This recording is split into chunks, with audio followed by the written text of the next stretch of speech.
আসসালামু আলাইকুম রহমতুল্লাহ। সমস্ত প্রশংসা আল্লাহর জন্য, যিনি সমস্ত সৃষ্টি জগতের পালনকর্তা ও রিজিকদাতা। ক্যামেরার সামনে যে বাইকে দেখতে পাচ্ছেন, উনি ভূমধ্যসাগর পাড়ি দিয়ে গ্রিসে পৌঁছেছেন অনেক কষ্টের পর। আমি ওনার কাছ থেকে কিছু একটা জানতে পারছি কিভাবে তিনি কষ্ট করে এই দেশে আসছেন। এই কারণে আপনাদের ভিডিওর মাধ্যমে তুলে ধরতেছি, আপনারা ভিডিওটি সম্পূর্ণ দেখবেন। ভাই, আপনি যে ভূমধ্যসাগর পাড়ি দিয়েছেন, এই সাগরটা কেমন? সাগরটা ভাই ভয়াবহ। যে সাগর আমরা তো জন্ম প্রথম দেখি নাই, মানে ভয়াবহ হঠাৎ করে দেখছি। খুবই ভয়াবহ সাগর, তো সাগর ভাই, মানে সাগরের মধ্যে উত্তাল ঢেউ উঠে গেছে, মানে আমাদের মরণ জীবনের প্রশ্ন। ভাই, তারপরে এই যে যেই বোট দিয়ে আপনারা আসছিলেন, বোটটা কত জনের বোট ছিল? বোটটা ছিল প্রায় 1-150 লোকজনের বোট আর কি, 1-150 লোকের বোট। তো এইখানে আপনারা কতজন দিয়েছিল এই বোটে? বুড়ে দিয়েছিল আমরা 80-82 জনের মতন বুড়ে দিছিল, লোক দিছিল লিবিয়ান। তারপরে কোন সময় এই বোটটা ছাড়ছিল? বোটটা ছাড়ছে প্রায় সকাল 5টা কি 6টার দিকে, ভোর 6টার দিকে। এই সকাল 5টা 6টা ছাড়লে তো লিবিয়া কোস্টগার্ড মাফিয়া এইটা সেটা দৌড়া নেয়, কিন্তু এই এলাকা তো দৌড়া নিছেন আপনারা নাকি? না, এই তো এই এলাকার মধ্যে ধরা নাই বলে, অন্য অন্য জায়গার মতন এখানে কোনো ধরা নাই। ত্রিপলিতে অনেক দরপাক। হ্যাঁ হ্যাঁ, ত্রিপুরিতে দরকার, কিন্তু এই জায়গাতে আমরা ধরা আপনারা যে খাইছি। বোট ছাড়ছেন 82 জন যাত্রী নিয়ে, না? 82 জন যাত্রী নিয়ে আসছে। 82 জন যাত্রী নিয়ে যখন আপনারা বোটটা ছাড়ছেন, ছাড়ার পরে কি অবস্থা হইলো আপনাদের? মানে ছাড়ার পরে 82 জন যাত্রী মধ্যে শুধু আমরা বাঙালি ছিলাম 12 জন, এরপর ছিল মিশরি ছিল প্রায় 40-50 জনের মতন, এইভাবে সুদানিও ছিল প্রায় 20-30 জনের মতন, এই অবস্থা। আপনারা বোট ছাড়ার পরে শুনলাম আপনার কাছ থেকে আগে যে কিছুক্ষণ পর নাকি বোটের একটা ইঞ্জিন নষ্ট হয়ে গেছিল। বুট ছাড়ার পরে প্রায় 1-1.5 কি 2 ঘন্টা পরে মিশিং এর সমস্যা দেখা দিয়েছে, মানে নষ্ট হয়ে গেছে। তারপরে আপনারা কি করছেন? আমরা তো ওই সময় আমাদের করণীয় কি পরে রিটার্ন ব্রেক করছে। ওই সময় সাগরে কি প্রচুর ঢেউ ছিল, না? ওই সময় ডিউ ছিল না, ডিউ আরো পরে পরের টাইমে কিন্তু হালকা পাতলা ছিল, কিন্তু হালকা এরকম পাতলা ছিল, কিন্তু এত ভয়াবহ ডিউ ছিল ভয়াবহ না। ঢেউ ছিল না। কিন্তু এই ঢেউ কিন্তু অনেক লোক নাকি নাইমা গেছে এই কারণে। হ্যাঁ হ্যাঁ, এই ডিউ এজান্তের এই বোট রিটার্ন ব্রেক করছে সাগরের তীরে, মানে পাড়ের মেঝে ওই সময় অর্ধেক লোক নেমে গেছে গা, সুদানি মহিলা ছেলে মেয়ে। আবার আপনারা কি এই ব্যাক করছেন মেশিন নষ্ট হওয়ার পরে? মেশিন নষ্ট হওয়ার পরে আমরা সাগরের লিবিয়ার সাগরের তীরে আমরা ব্রেক করছি। ব্যাক করছেন, করার পরে এই সময় কয়টা বাজে? 7-8টা মনে হয় ওই নাকি? সময় অনুমানিক কি 8টার দিকে, 7টা কি 8টা বাজে, 7:30 এরকম। দেখেন প্রিয় ভাইয়েরা, অন্য অন্য এলাকায় যদি 7টা 8টা যদি বোর্ড আবার ব্যাক নিত ত্রিপুলি এলাকায়, সাথে সাথে দইরা নিয়ে যাইতো এই কোস্টগার্ডরা, কিন্তু এখান থেকে আর নিছে না।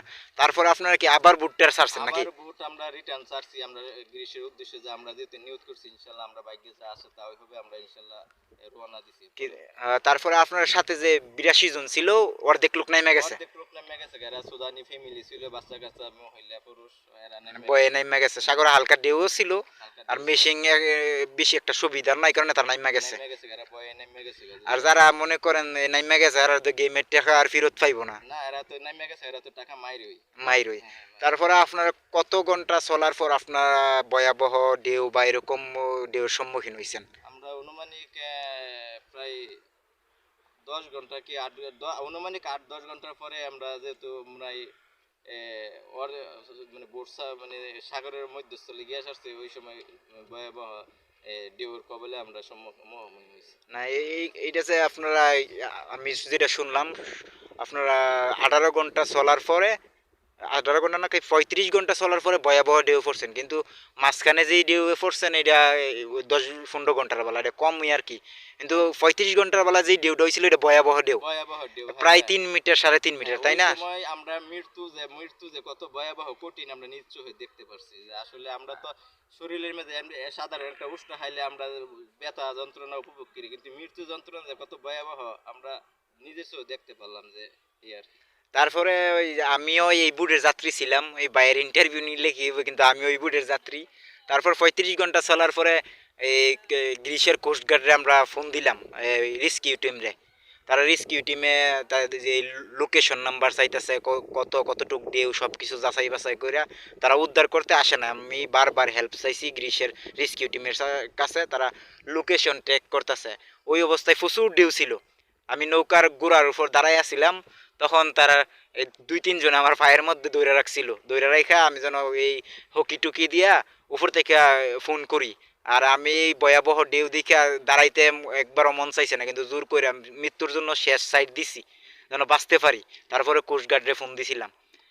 ভাই তারপরে এখন যে আপনারা এই এই- এই 35 ঘন্টা যে ঢেউর কবলে পড়ার পরে কিভাবে ওখান থেকে উদ্ধার হইলেন আপনারা? কিভাবে উদ্ধার করছে আমরা তো মনে করেন যে যেহেতু আমরা মৃত্যুর মুখোমুখি সম্মুখীন হয়েছি তখন আমরা তো প্রায় অনেক যাত্রী ছিলাম, মিশরি বাঙালি 12 জন ছিলাম, সুদানি ছিল।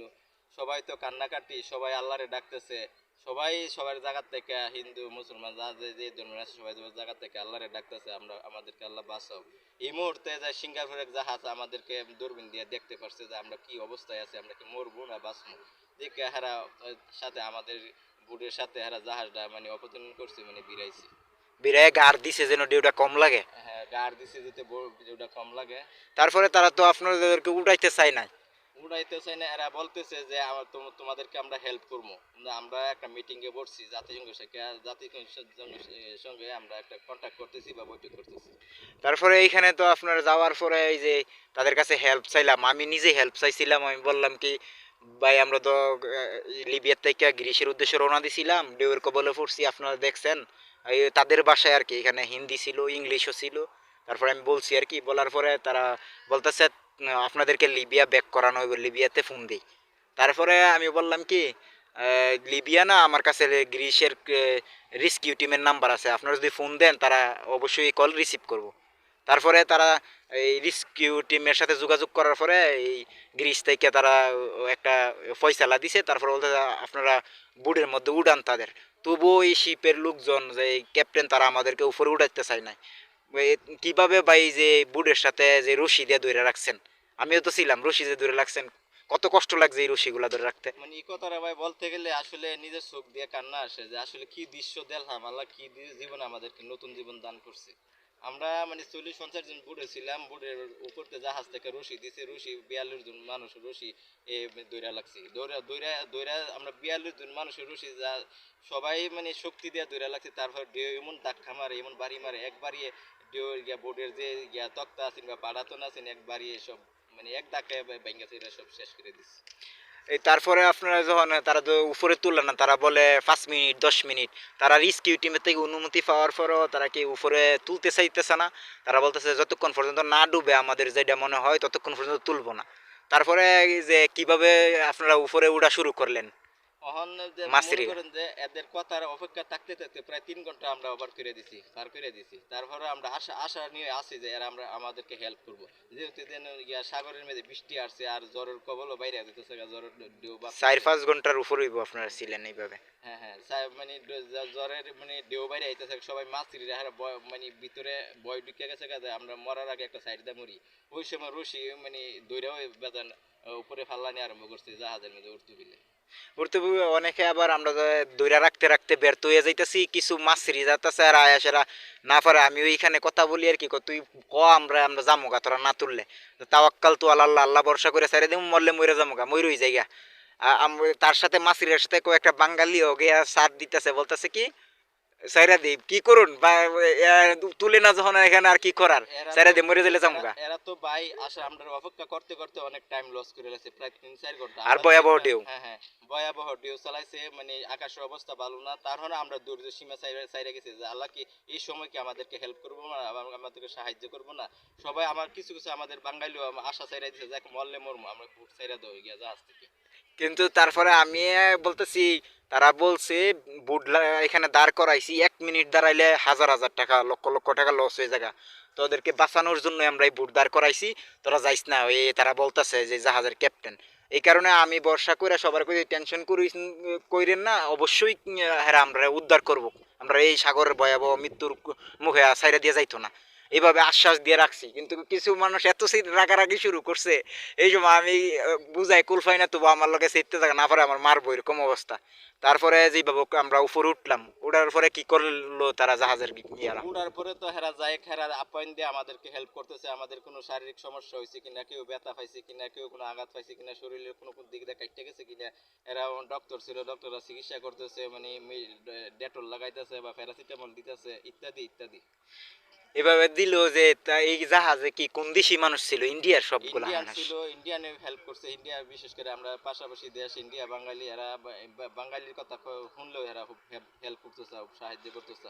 এই যে তারা বললো কি যদি বাংলাদেশি না থাকতো তাহলে তারা এই বোর্ডার এই রিসিভ করার বা উদ্ধার করার কোনো ইয়া করতো না তারা, ঠিক না? হ্যাঁ, এমন ক্যাপ্টেন ছিল ইন্ডিয়ান, এই জন্য এরা খুব একটা গুরুত্ব দিচ্ছে যে এদের বাঙালিও আছে, এরাকে হেল্প করি।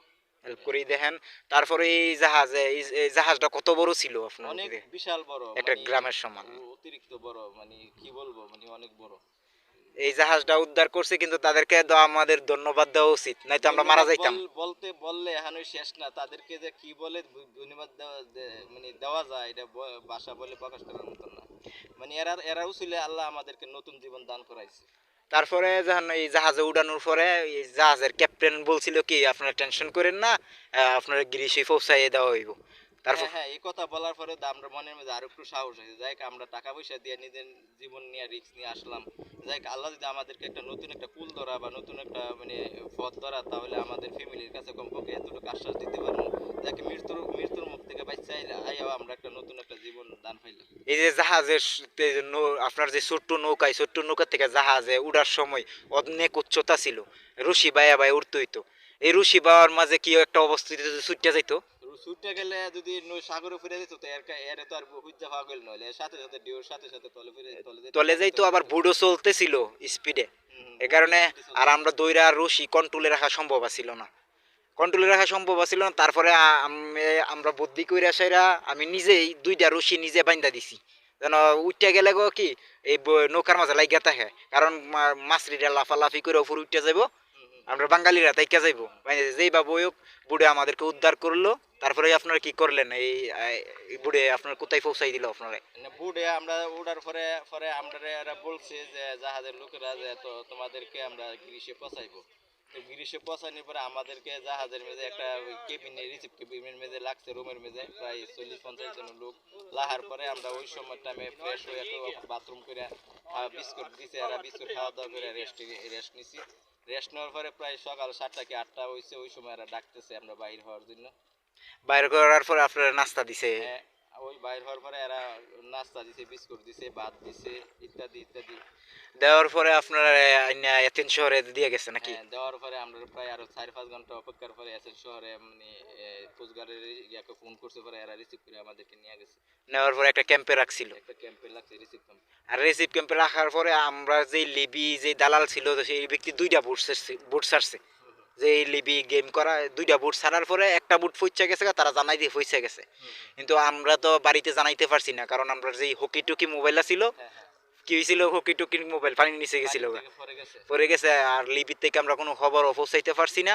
তারা ভাবছে আমরা ডুবে গেছি, কারণ সাগরের মাঝখানে আমরা বলছিলাম হেল্প কর, সাগরের মাঝে প্রচুর ঢেউ, আমরা মারা যাব, ঠিক না? আর হকি টুকি যদি থাকতো তাহলে আমরা বলতে পারতাম কি আমরা বাচ্চা আছি, ঠিক না? বাচ্চা আছে, একটা নিউজ জানাইতে পারতাম। কিন্তু আমরা জানাইতে পারছি না। দেশের মানুষ হয়তো ভাবছে আমরা মারা গেছি, হ্যাঁ, এই লিবিও ভাবছে মারা গেছি, কিন্তু আমাদের দেশের যে দালাল আলাল মিয়া ওই কি বলছেন, সবার আশ্বাস আলাল দিছে। মিয়া তো বাড়ি দাদা আমাদের যতদিন আমরা সদস্য ছিলাম বা যতদিন বাঙালি ছিলাম, সবার গার্জেনে তো আলালের দ্বারা ফোন দিতেছে যে আলালের দ্বারা ভালো মন্দ খবর পাইবো বা আলালে বলবো বা যোগাযোগ আছে কিনা আমাদের সাথে। কিন্তু অ্যাকচুয়ালি তো আলালের তো আমাদের কোনো খবর জানে না, আমরা কই আছি না আছি। আমরা তো সাগরের সাথে, সাগরের পানির সাথে, ঢেউর সাথে হেলামেলা করতেছি, আমরা জীবন নিয়ে খেলতেছি, মরণের সাথে আমরা লড়াই করতেছি। আর আলালে বলতেছে ফোন দিয়া আর আমার গার্জেনরা বলতেছে যে আমরা ভালোই আছি, আমাদের যে কোনো একটা মানে কিছুদিন পরে আমরা খবর হইব, আমরা এই জায়গায় আছি।